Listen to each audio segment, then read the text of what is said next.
Okay, thanks, Matt, for the introduction. So today's topic is gas chromatography, and specifically its use for online dissolved gas analysis. Just a quick introduction about myself. So I'm product manager at Qualitrol. Specifically, I have responsibility for the various product lines related to dissolved gas analysis. So Qualitrol have a range of different dissolved gas analysis technologies based out of Portland, Oregon in the US, and those are the products that I deal with. Joined Qualitrol 5 years ago, and as a product manager, of course, I'm focused on DGA technologies, applications, and markets. I'm based in Ireland, so it's evening time here, but I guess most of the people on the call, it's morning time. So good morning, or good afternoon, or good evening. Just a single slide on who Qualitrol are. So Qualitrol were formed in 1945. They operate internationally, and they have had 10 technology acquisitions via 6 company acquisitions, and one of those is based in Beaverton, Oregon. That's Serveron, and Serveron develop, manufacture, market, and sell a range of online dissolved gas analysis instruments. Qualitrol also have technologies for fiber optic temperature sensing, partial discharge monitoring, power quality monitoring, etc. The contents of today's presentation, and as Matt mentioned, it's about 30 minutes, maybe a little bit less, is looking at gas chromatography as used for online dissolved gas analysis. And while this is not a product presentation, it's a technology presentation. Of course, in the context of Qualitrol, I will be talking about the Serveron TMX or TM8 online DGA monitor. I'm just using that as a platform to explain some of the subtleties of gas chromatography used for this application. First of all, we'll have an introduction to the principle of operation of this type of technology, and the considerations that you need to consider when you're developing online gas chromatography, and then a look at online dissolved gas analysis, so sample extraction, and gas analysis. Of course, gas analysis in this situation is going to be gas chromatography. There's a couple of slides on diagnostics, so the use of that data to understand things about your transformer, the benefits of using gas chromatography, some other points that need to be considered, some of the things that you need to do if you choose to use gas chromatography for online GC, and then conclusion. As I said, about 30 minutes or a little bit less. This illustration shows the basic components of a gas chromatography system. And gas chromatography is used throughout the world for hundreds of different applications. The application that we look at here is transformer dissolved gas analysis. But I do have a slide that shows some of the diverse uses of this type of technology. And there are a number of key components found in, or common components found in all gas chromatography systems. So there is a carrier gas, and that carrier gas is usually contained in a high pressure cylinder. It can be helium, it can be nitrogen, it can be argon, it can be other gases. Commonly in the laboratory environment, it's argon, and in the field, it's usually helium. There's a regulator or a flow controller that controls the amount and rate of gas, the pressure and amount of gas that exits that cylinder and enters the GC column. So this is the long winding unit that you see here contained within an oven. It's contained within an oven so that it can be thermally controlled. At the point at which the column and the flow from the carrier gas meet, there is a sample injector or an injector port. In a laboratory environment, this literally would be a port through which an injection needle would be placed. In online systems, it's a valve. There is a detector for detecting the gases, and there is some type of data acquisition system. Commonly today, it's a computer. In latter days, it might have been just a printer, but now we usually see it shown, the data shown on some type of a computer system. This is an example of a laboratory gas chromatography system and the key components. So we have the sample injection here. It's not shown here, but there would be a cylinder of carrier gas. The oven is contained in the main unit. There are some controls here for controlling the temperature in the oven and other parameters. And then there is the data output on a screen. For illustration, this is what the inside of an online dissolved gas analysis instrument looks like. So for reference, this unit on the left-hand side can be equated in a fashion to the sample injection. It's for sample preparation and injection. And this box, which has TMX stamped on it, is essentially the rest of the system. It's the gas chromatography oven and the detector. Data acquisition generally for online systems will either be with an onboard screen, which is not shown in this unit, or it will be remote acquisition of the data. So all common systems throughout the gas chromatography world. The basic principles. So in gas chromatography, there is what is called a mobile phase and also a stationary phase.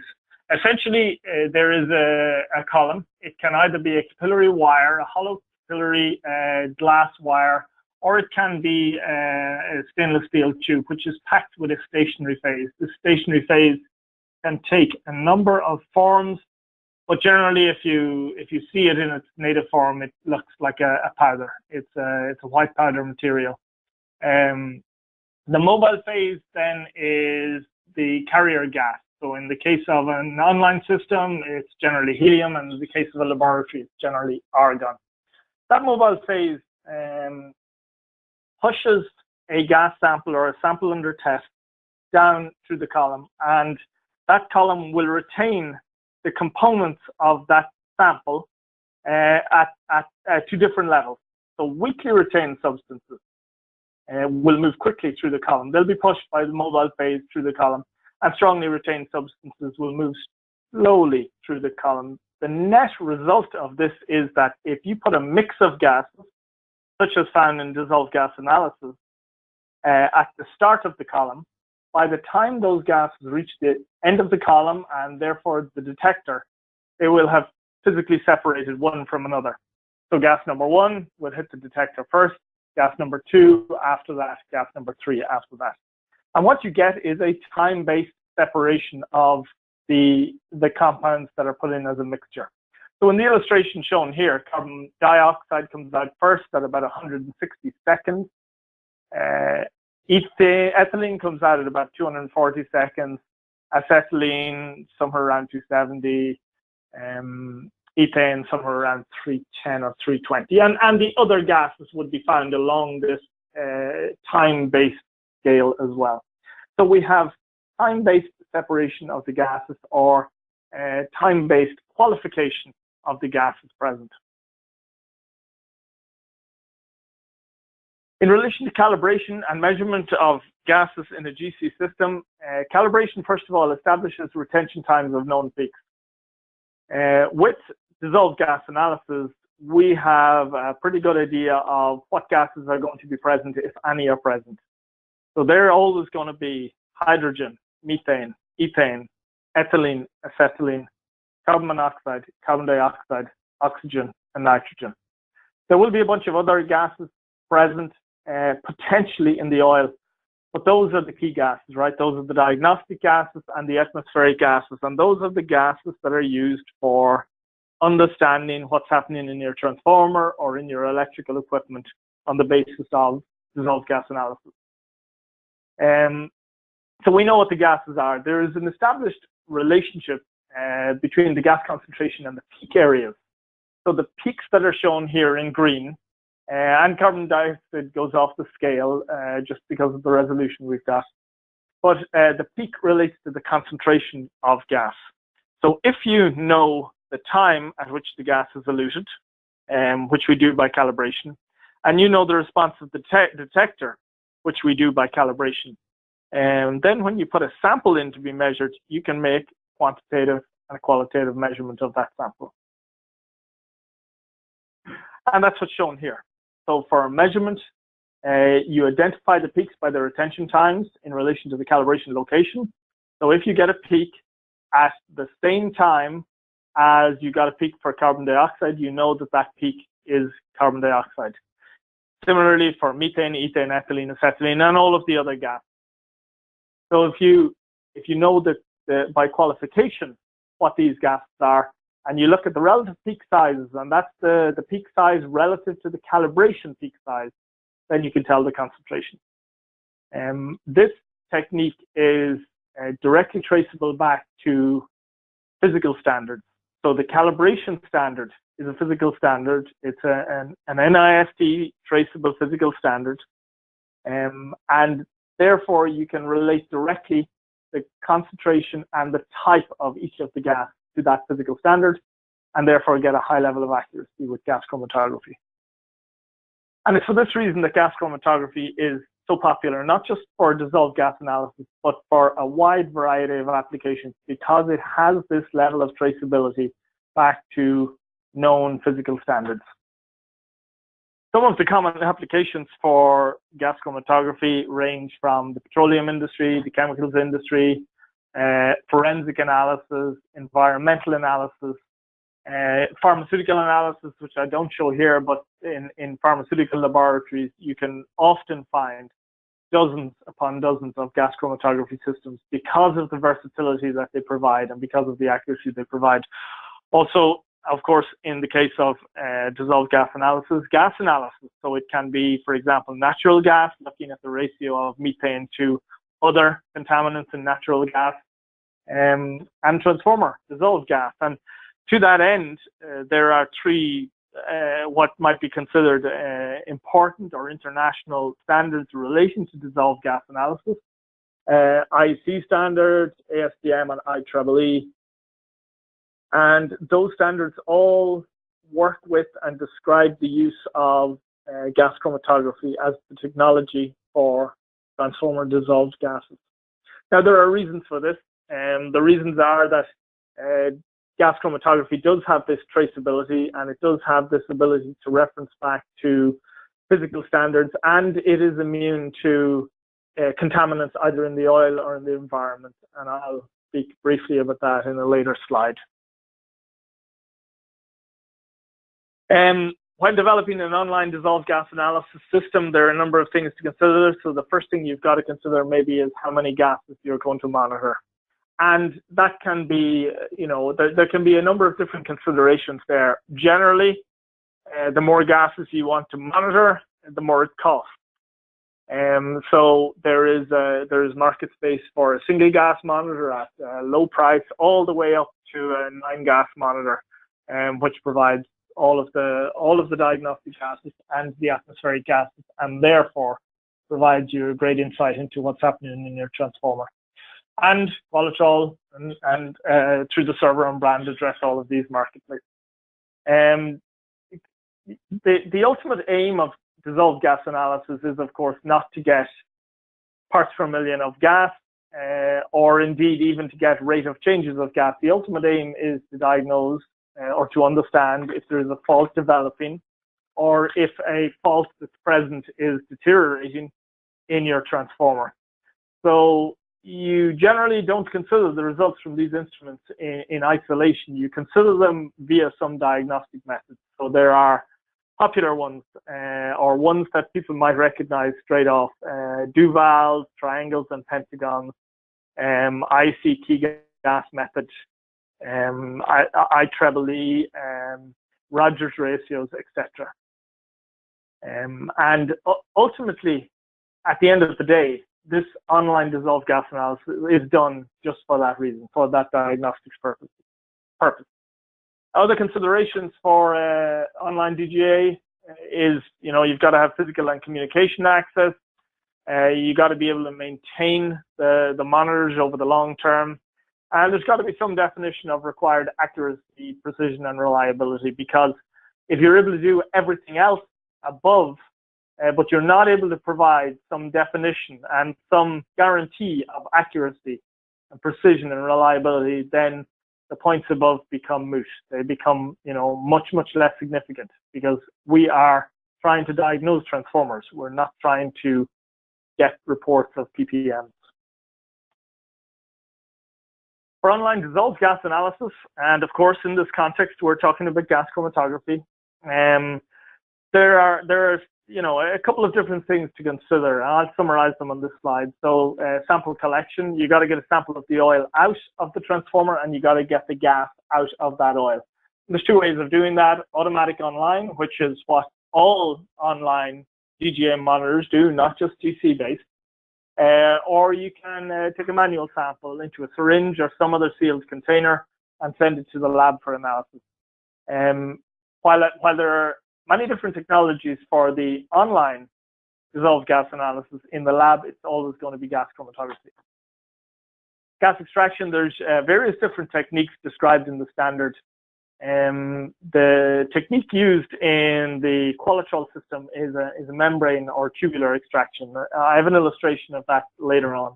In the lab environment, it's typically equilibrium, headspace, or vacuum extraction, which is used. The vacuum extraction in particular is a difficult and cumbersome manual process. Headspace is also used in some other online systems. Gas analysis, so there are a number of different ways of doing this. Gas chromatography is the original way. It's the method described in all of the standards relating to gas chromatography, but there are infrared-based systems and there are solid-state sensors. The solid-state sensors usually complement the infrared-based systems because infrared can only detect a number of the gases and not all of them. Gas chromatography, on the other hand, can measure all of the gases of relevance to dissolved gas analysis. And then there's diagnostic interpretation. So this can be rate of change, parts per million thresholds, ratios of different gases, ratios that might be the ratio of 3 gases to each other or 5 gases to each other that can be presented as triangles or pentagons. There's many different ways of doing it. For oil sample collection on an online system, and what I'm showing here is a cutout from a Qualitrol manual for the server-on products, but this is common for all online systems. So oil is pumped generally in a closed loop, taken from the top of the transformer and returned to the bottom or from other suitable sampling points. Generally, the pump is run non-stop so that you always have fresh oil going through the DGA system.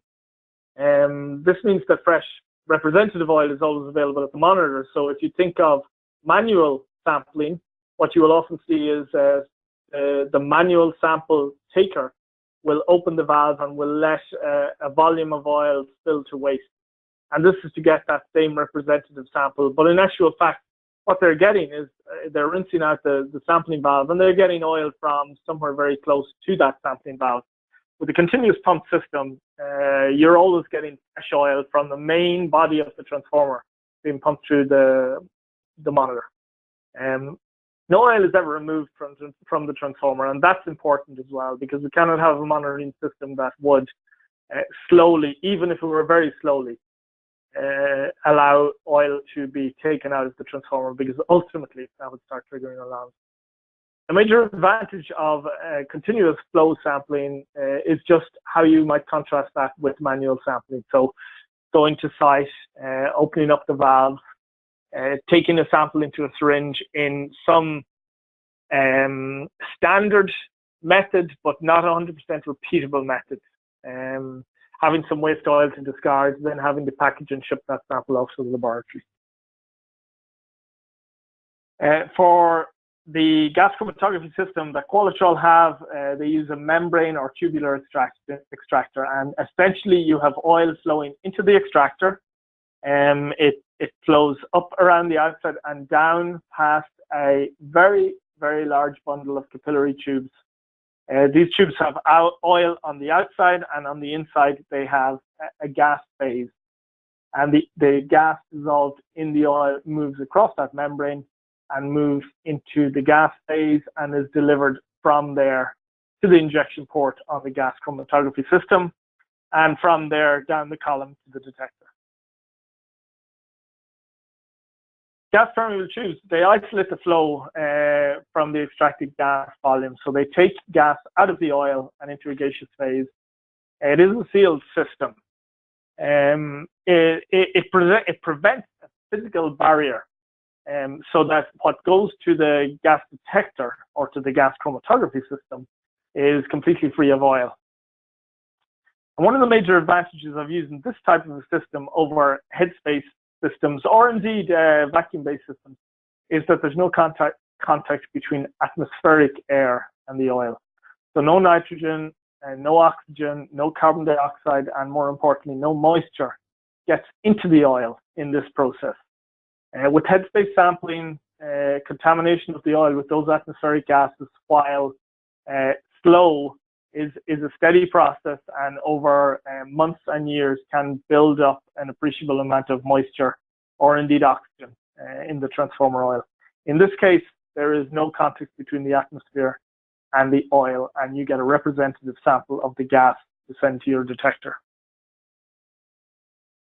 So for gas analysis, of course, we're talking about gas chromatography in this case. There are other ways of doing it, but gas chromatography is the technology of choice from the standards, and it's also the technology used in all labs without exception.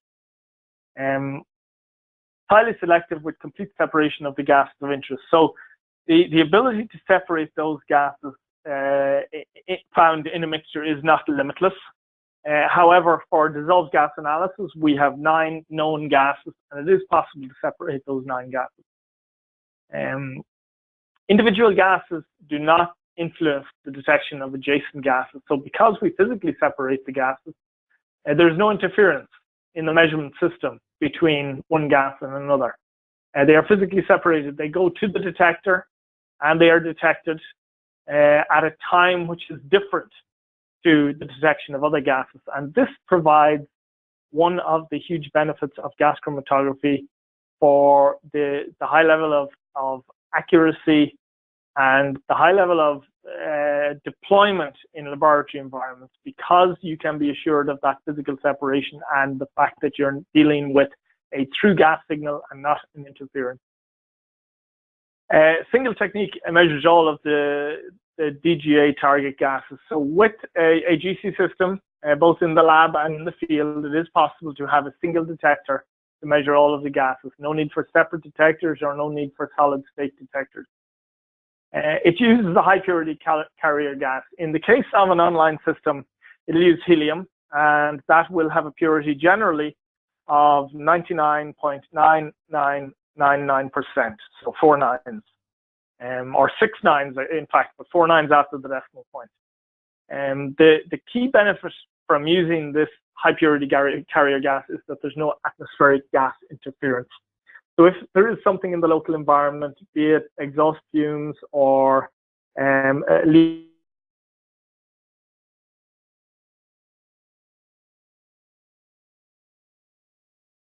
in the local atmosphere, they will not affect a gas chromatography system, essentially because the gas chromatography system is isolated. It comes with its own tank of gas, and that's the only gas that it uses.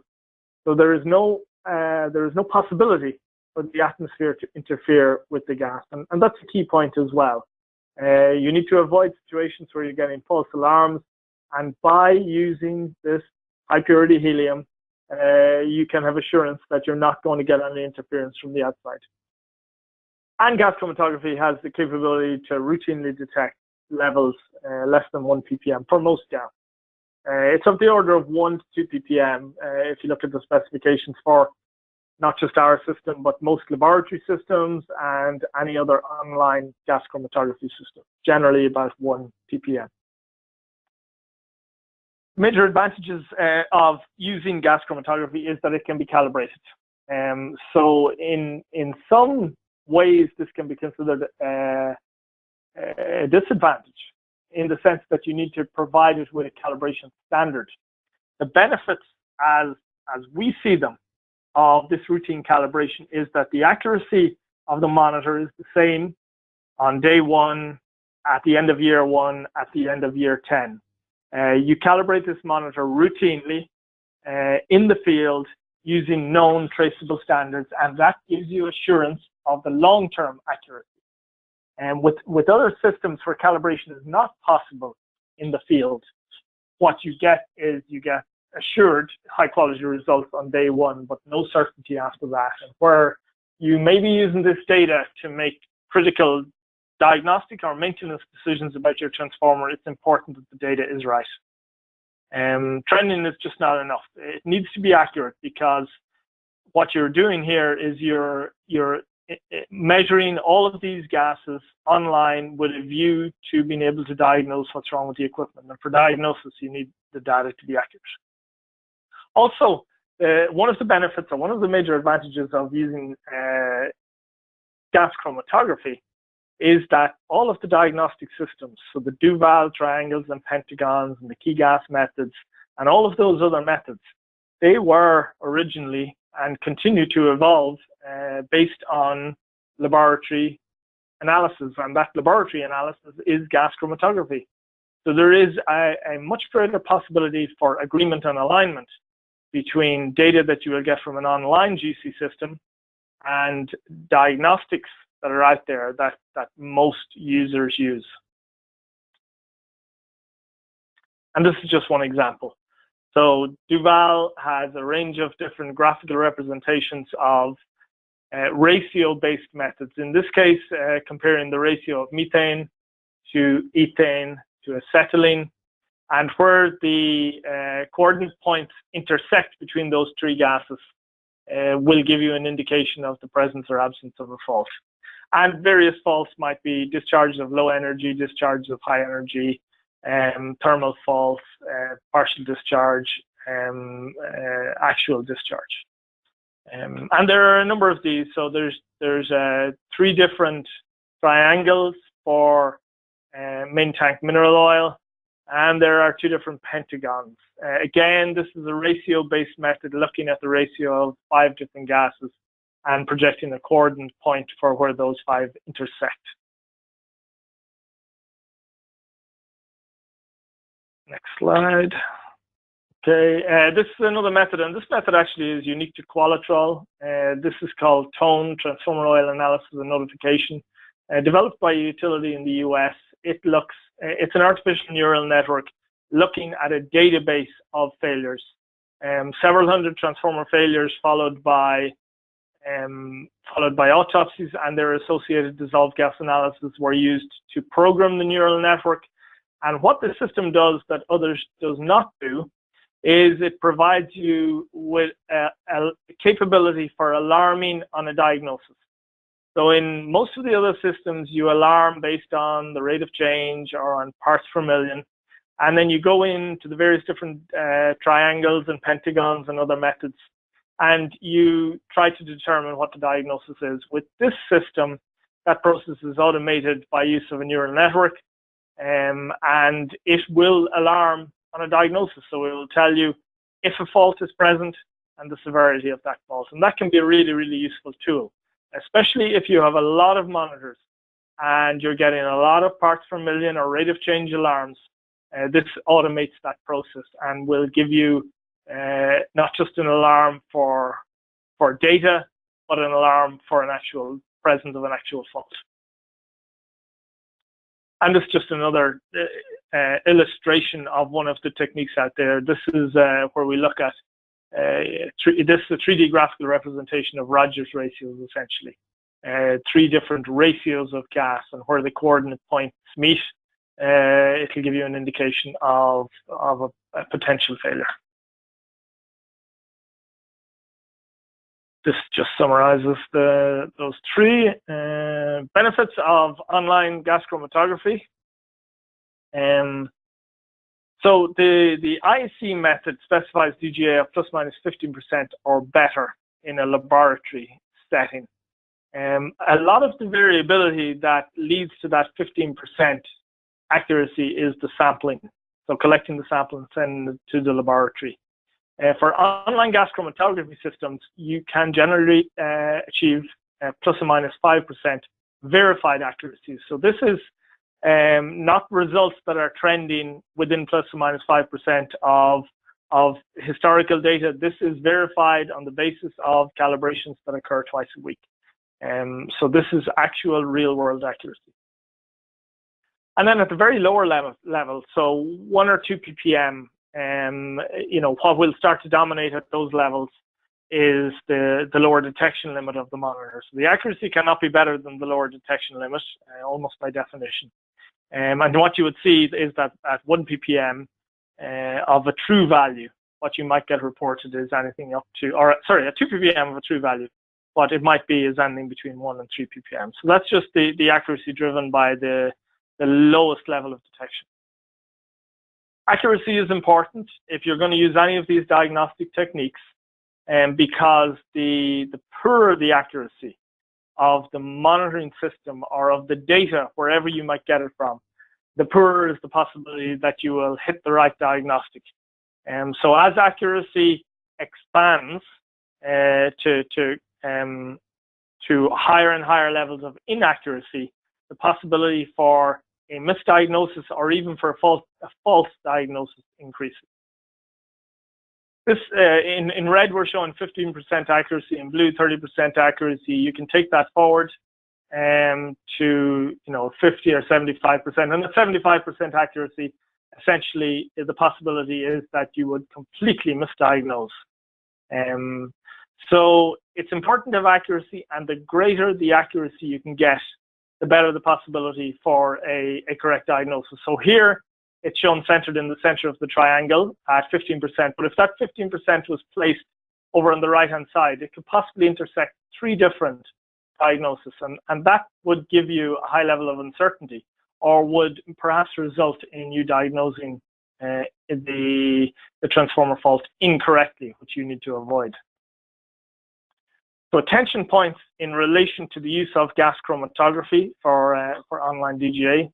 So it does require a high purity carrier gas. And generally in the laboratory environment, this is no problem. They will stock gases and they will switch from one cylinder to another, very, very simply. It can be a little more complex in the field. However, modern cylinders that can be purchased on the open market or indeed from Qualitrol will provide enough helium. They're high capacity, high volume cylinders, will provide enough helium for about 15 years of operation of one of these gas chromatography monitors in the field. And 15 years or 15 plus years is approaching the lifetime of most of these monitors. So there is a possibility to purchase a monitor and a cylinder of carrier gas, both of which will reach their end of life at roughly the same time, therefore cutting out the need for replacement of helium in the field. Calibration gas is also required, and calibration gas should be changed every 3 to 5 years, depending on the cylinder of gas that you use. But what this does is this provides you with verified accuracy. So you know that the accuracy that you get the day you install the monitor is the same 3, 4, 5 years later, 10 years later. And therefore you can rely on the data that's coming from this monitor in the long term, not just on day 1 or week 1 or year 1. Gas chromatography is not new in the laboratory. It is the original and the only technology used in the laboratory, and indeed it is also the original technology used for online dissolved gas analysis. So Serveron and now Qualitrol have more than 8,000 online GC units installed. There are, of course, other manufacturers of online GC systems, so the number for online GC systems is going to be much, much higher than this. So it's a very, very widely deployed technology. For Qualitrol, we have it in more than 100 countries over basically all of the climates that can be found globally. This is achieved without the need for external fans or heat sinks, and the reason for that is that gas chromatography, if you remember from the very early slide, is centered around an oven. So things are kept hot.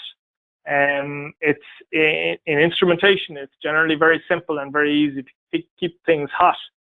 You simply put a heater in. When you need to keep things at a specific cool temperature, then you need heating and cooling. Not required with gas chromatography, only heating is required.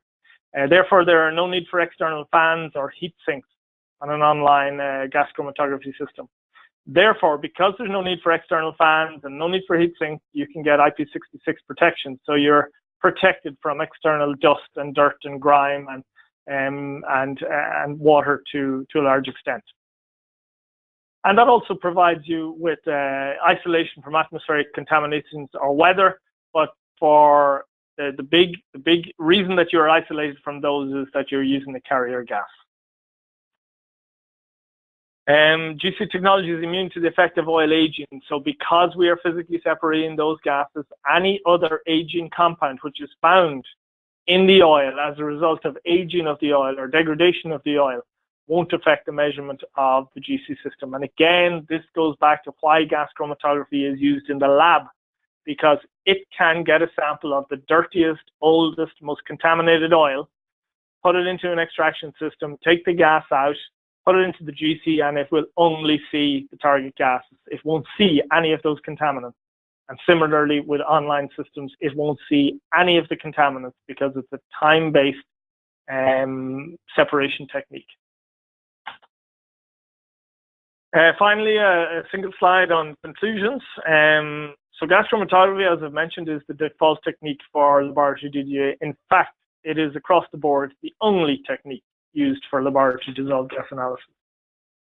It is the technology that underlies all of the transformer diagnostic techniques, and therefore, if you are trying to diagnose a transformer fault, which of course is the whole point of putting multi-gas online DGA in place, then you need to have accurate data, and you need to have data that will align well with laboratory gas chromatography, and online gas chromatography does that.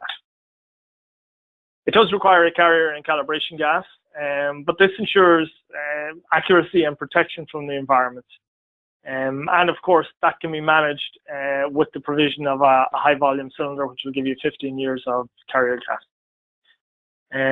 Accuracy of DGA results is a key driver for accurate diagnosis. And that's the final line in this slide. The final thing to say is, if you are doing multi-gas online DGA, trending is not enough. Trending will tell you something has changed, but it won't allow you to perform a diagnosis.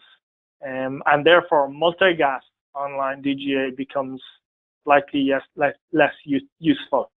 If you have accurate, verifiable multi-gas online DGA, you get your trend, you get your data, but you also get the ability to perform a diagnosis.